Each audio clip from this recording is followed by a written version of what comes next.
All right, here on the Monster Blog TV, we bring you only compelling interviews. That's why we're going to talk to Doug Nelke's dogs. So what do you think of the rain, sweetie? She's got a lot to say. Obviously, her companion back there not too thrilled with the weather here in Indy. So is this the dog days of summer winding down?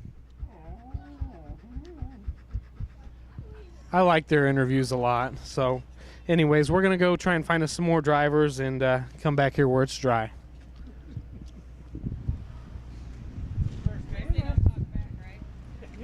All right, we're hanging out with Jim Kohler. We're here in the Team Screen pits. Jim, we've been fighting rain for about an hour right now. We may get kicked back to just freestyle only, but we talked to you a little bit in Nashville. The new truck, you got those drive shaft problems sorted out. You're running real strong in Nashville. Now it's on to the shocks. Tell us what you've been doing there. We're doing some valve changing. You know, the shims in there that we run on the nitrogen shocks. It takes a little bit of adjustment to get them right. These shocks are a different style than what I ran on my old truck. The old truck I got landing so soft you don't even know you're leaving the ground. This one here's kind of rebounding really hard and shooting me back up in the air, and we want it to land, suck it up, and stay down. So we're fine-tuning it. It's a whole new shock to learn. It might take 4, 5, 6 shows, whatever, to learn it. Once we get it dialed in, though, man, look out. This truck is going to be awesome. Yeah, we saw it doing really well in Nashville in the turns. You cut some really wicked turns there. Have you really changed anything on this from your older truck, or you think just because you have a fresh, tight truck, it's really racing hard for you? Well, the fresh, tight truck does help out. You know what I mean? A lot of guys that have them newer trucks always do really good, and that does help out. But we did do a lot of changes to the way the truck is. The caster and camber on the truck is a lot different. Front end, rear axle. For steering, this thing's going to be awesome. I mean, just the setup all the way around on this truck, I beefed up a ton of stuff. I made stuff totally crazy because the biggest thing for racing is to make the turns and do that. And then the biggest thing for freestyle is the truck to outstand what we're putting it through. And I think I addressed most of that with the truck, so I think we're going to have an awesome season in 09, no doubt about it. Outstanding, and we'll be there every part of the way checking you guys out. And as far as last night goes, did you take any tough hits out there in freestyle landing on the parking lot surface out there? No, it actually felt okay. It's still got a little bit of a bounce to it, not as bad as it did, but we put some ties on there to see how far the shocks are dropping out and how much they're coming in. We got the back to come to the numbers, but they're still not dropping out enough, so we need a little bit more drop out front and rear. Once we get that part dialed in, it lands good on the concrete. It really don't matter surface-wise. The only time I get hurt is the side slaps, you know, and if it does spring me back straight up in the air, that kind of chews you up a little bit, but other than that, we're doing pretty good. Now, it seems like seats and shocks seem to be the big buzzwords in monster trucks. Have you done anything different as far as the seat goes in this versus your old truck?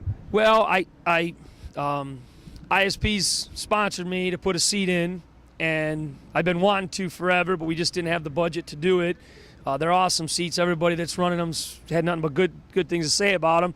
So we got the seat, but I didn't want to put the seat in while I'm doing the shocks because then I won't know if the seat was what is better or it's the shocks. So I want to finish dialing the shocks in. Once I'm happy with them, then I'll put the seat in, so that'll be even better, you know, so it'll be like a double bonus at the end once I'm done. Now, even though the summer's kind of busy, do you think it's been a good time of year to roll out a couple new trucks, you and Chris, get them dialed in? Because we all know the first quarter of the year is when you really got to start making bread with these things. You're running week in, week out. You don't have a lot of time. You're just trying to keep up. So has it been kind of helpful to you to run some like smaller fair shows and stuff like that to get dialed in? It definitely helps. I mean, it's a lot of work having all 4 trucks going, and we've done a lot of shows with all 4 together, and some where 2 go one way and 2 go the other way. But definitely getting them done in the middle of summer gives me time to get them dialed in for first quarter. We start doing the speed channel shows and that stuff. If we'd have got them done right at the beginning of the year and took them straight to speed channel shows, I'd have been really bummed out because I was losing drive shafts for the first couple shows, and the shocks weren't right. I would have done horrible, and I'm glad that now, even if I had to go to a speed channel show now or a big event where I'm doing TV stuff, I'd be happy going there because I got it close enough. It's not 100%, but it's a lot better than it was when we first started. So now, as far as the 4 trucks goes, you mentioned that. Are you going to try and run all 4 of them next winter? Or are you going to try and focus just on 2 for the first quarter? No, we're planning on running all 4. The Brutus and Avenger will run every week, and then the Wrecking Crew and Spike will get, first quarter they might only do 6 shows. We don't know what the schedule is right now because we haven't got it nailed down yet. but they won't run as many shows, but we'll definitely be out there with them.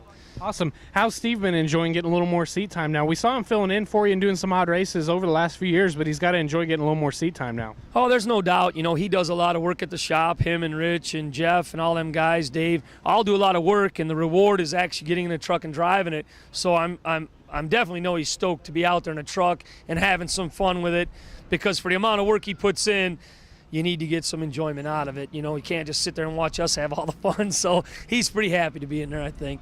So what do you think of, coming back to tonight, what do you think of the track out there? It's a tough racing track being on asphalt anyways. Now we're throwing water down. Even if we don't race, you know, what are you going to be dealing with out there? You're going to be sliding around a lot on that asphalt, you think? The asphalt sliding around is not so bad. The bad part about an asphalt deal is because here it's dirt, asphalt. It's not just straight asphalt and with cars on it, and the dirt blows away, and then like Bigfoot tried these new tires. The tires would have been awesome if it was only asphalt. He would have kicked everybody, but he couldn't, because once a little bit of dust got on there, he did nothing but spin. You know what I mean? It ruined it for him.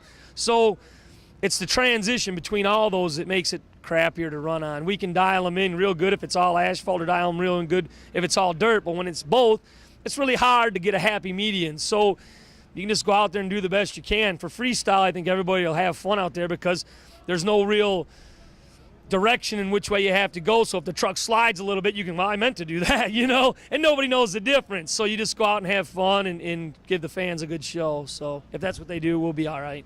Well, to wrap up a little bit, on a bit more of a serious note, we've been talking to some of the other drivers about this developing MTRA situation. Everybody's casting opinions back and forth. They're saying they want to make some changes. You were a member at one point. You know, you'd been out of the organization, but you know, everybody still knows that your guys' opinion matters. What do you think about the MTRA, and what's your opinion on some of the changes they're trying to make? Well, I've talked to some of the people that are still members of the MTRA and some of them that are making the changes, and I think they're going in the right direction, and I had told them that if it goes in the right direction where some of the stuff's corrected that I didn't agree with in the past, that you know, I always wanted to be a part of the organization and stay a part of it, but I felt I was getting pushed out as an outsider, so it wasn't fun for me to be there. But if they're going to make it more family-oriented, more for the people, I told them I'd be in. There's no doubt about it. Well, we're seeing a lot of owner-operators and you know, guys like yourselves. You know, you own your own team, you're independent, not a lot of big sponsors. We're seeing a lot of those people get listened to a little bit more. And some people have said because of, you know, maybe Ford stepping away from Bigfoot, or perhaps Dodge cutting back with Hall Brothers, you know, a lot of people are saying, hey, maybe those guys are seeing the plight of the smaller guys. You know, do you think that's coming true? And do you think as a multi-truck team owner now, maybe you could step in and voice your opinion a little bit more, be heard, maybe even be on the board? You never know. You know, I definitely don't have a problem giving my opinion, and that's probably some of the reasons why people don't like me, and that's cool. But yeah, we'll definitely be involved as they're doing changes with a viewpoint. You know, even, you know, if I don't join right away, but we just see how things go. Definitely my opinion's there. I got guys calling me all the time. George Eisenhart calls me, wants to know what I think about different things, and some of the new guys that they're trying to get in there. And I think it'll be a great deal, because I think when I originally joined, the whole idea of the MTRA was to get owners, operators, big teams, little teams, everybody to be one, because we're all in the same industry and we all should be working together to help each other out. You know, tell each other about problems we've had and the good things we've had and the tricks that we learned and what promoters are really good to you, what ones aren't, which ones to watch out for. And everybody can work together and help each other.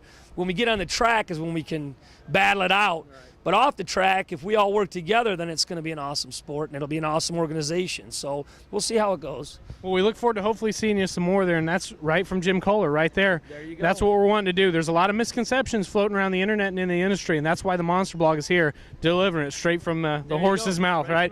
We're gonna thank Jim Kohler right there. We'll see you on track, Jim. You got it, boss. Take care. All right, that's all from the Avenger pits.